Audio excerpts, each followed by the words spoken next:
নমস্কার সকলকে, বিবর্তন অ্যান্ড ফ্রেন্ডস মোটিভেশনের নতুন আর একটা ভিডিওতে আপনাদের সকলকে স্বাগত জানাচ্ছি। অবশ্যই ক্রিকেট জগতের একটা ঘটনা নিয়ে আজকের এই ভিডিওটা বানাচ্ছি। তো আগে ভিডিওটা বানানো উচিত ছিল আমার, কিন্তু ঘটনা যেটা নিয়ে কথা বলবো আজকে এই ভিডিওতে, সেটা হচ্ছে মুম্বাই ইন্ডিয়ান্সের যারা ফ্র্যাঞ্চাইজি বা টিম ম্যানেজমেন্ট আছে তাদের একটা ডিসিশন, যেটা আমার মতো ভারতবর্ষের অনেক ক্রিকেট প্রেমীকে অবাক করে দিয়েছে, তথা অবাক করে দিয়েছে এবং ভীষণ বড় একটা ঝটকা দিয়েছে বলা যায়। রোহিত শর্মা আমার এই মুহূর্তের সবচেয়ে পছন্দের player after retirement of Sourav Ganguly এবং সচিন তেন্ডুলকার। রোহিত শর্মা আমার সবচেয়ে ফেভারিট প্লেয়ার এখনও পর্যন্ত, এবং রোহিত শর্মাকে Mumbai Indians team management franchise তাকে যেভাবে তার ক্যাপ্টেন্সি থেকে তাকে সরিয়ে দেওয়া হয়েছে, এটা আমার কাছে প্রচণ্ড ইললজিক্যাল মনে হয়েছে। এবং মুম্বাইয়ের মতো একটা ফ্র্যাঞ্চাইজি, একটা পপুলার ফ্র্যাঞ্চাইজি এরকম একটা কাজ করবে বলে আমার ধারণার অতীত ছিল। এই ব্যাপারটা প্রত্যেকের মতো আমারও খুব শকিং লেগেছে, সেই জন্য এই মুহূর্তে এই কথাগুলো এই মুহূর্তে আমি বলার চেষ্টা করছি।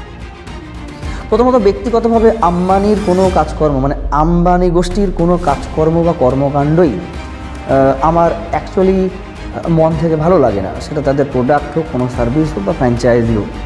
মুম্বাই ইন্ডিয়ান্সের সাপোর্টার আমি দুটো কারণে ছিলাম। আমি ফার্স্ট সাপোর্টার কেকেআর, কারণ আমি কলকাতার ছেলে। দ্বিতীয় সাপোর্টার আমি মুম্বাই ইন্ডিয়ান্স, তার কারণ ওখানে আমার পছন্দের দুটো মানুষ ওই ফ্র্যাঞ্চাইজির সঙ্গে জড়িত। সেটা হচ্ছে এক হচ্ছে সচিন তেন্ডুলকার, আর দুই হচ্ছে রোহিত শর্মা।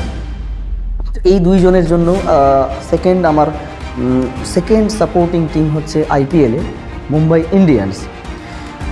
বাট এই বছর একটা ক্যাপ্টেন, আইপিএলের ইতিহাসের অন্যতম শ্রেষ্ঠ ক্যাপ্টেন যাকে বলা যায় MS ধোনির পরেই বা সমান সমান তাকে বলা যায়, যে ক্যাপ্টেন তার নিজের সমস্ত কিছু উজাড় করে দিয়ে একটা ফ্র্যাঞ্চাইজিকে, একটা টিমকে নিজের মতো করে গড়ে বারবার হেরে যাওয়া থেকে একটা শূন্য ঝুলি থেকে সেই ফ্র্যাঞ্চাইজির ঝুলিতে পাঁচবার আইপিএলের টাইটেল, আইপিএলের ট্রফিটা তুলে দিয়েছে।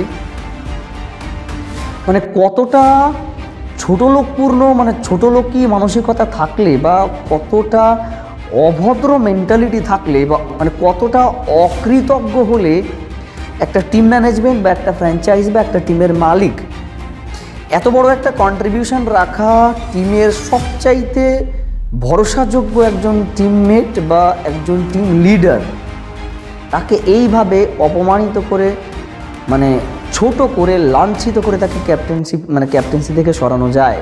এবং তাদের এই ডিসিশন জানায় যে তাদের মানসিকতা কতটা ছোট লোকদের মতো আর কি। এর অত্যন্ত অকওয়ার্ড লেগেছে।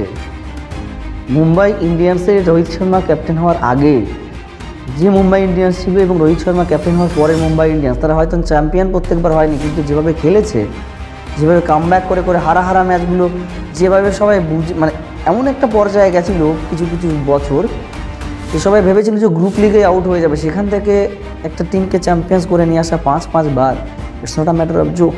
আর সেইরকম একটা ম্যানেজমেন্টকে, সেইরকম একটা প্লেয়ারকে এইভাবে ক্যাপ্টেন্সি থেকে সরানো কতটা যুক্তিযুক্ত হতে পারে সেটা আপনারাও জানেন, এবং সেটা নিয়ে নানান রকমভাবে সমস্ত জায়গায় কথাবার্তা হচ্ছে।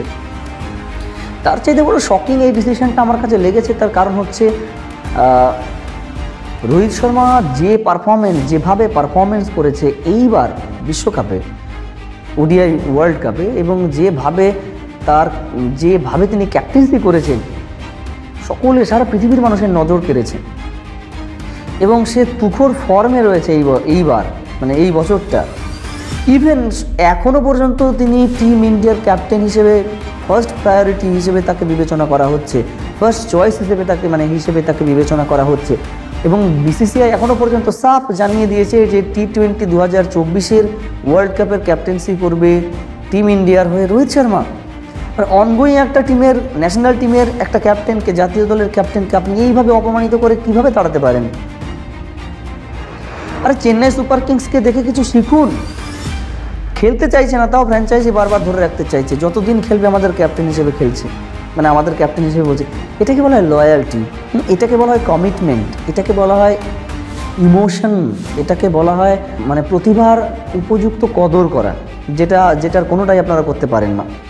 যেই ছেলেটা টাকার লোভে মুম্বাইকে ছেড়ে গেল, ছেড়ে গিয়ে নানান রকমের কথাবার্তা এই ফ্র্যাঞ্চাইজি মুম্বাই ইন্ডিয়ান্সের সম্পর্কে একের পর এক বিষোদ্গার করলো, তাকেই আবার ছোটো লোকের মতো টেনে নিয়ে এসে এই টিমের ক্যাপ্টেনটা বানানো হলো। কিন্তু একটা অনগোয়িং ক্যাপ্টেনকে কীভাবে আপনি এইভাবে অপমানিত করে তাড়াতে পারেন তার পোস্ট থেকে?